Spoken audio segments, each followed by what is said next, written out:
સુરત જિલ્લા વહીવટીતંત્ર દ્વારા કરાઈ પૂર્ણ રાત વરસાદી મોનિટરિંગ. મનપા કમિશનર, મેયર, જિલ્લા વિકાસ અધિકારીઓ પૂર્ણ રાત જાગતા રહ્યા.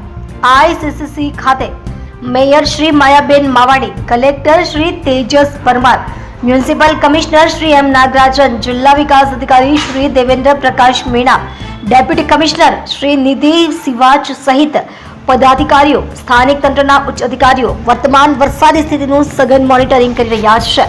રાહત અને બચાવની કામગીરી પર સતત નજર રાખી રહ્યા છે.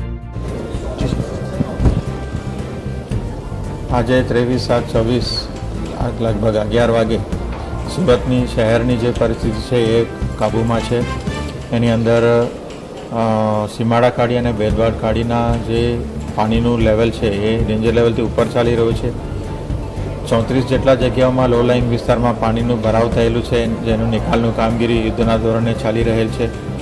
2200 જેટલા લોકોને આપણે રેઇન શેલ્ટર ઉપર ખસેડવામાં આવેલી છે. ગઈકાલે રાત્રેથી એમને ત્યાં રહેવા જમવાની વ્યવસ્થા અને સુરક્ષિત સ્થળ પણ આપવામાં આવેલું છે.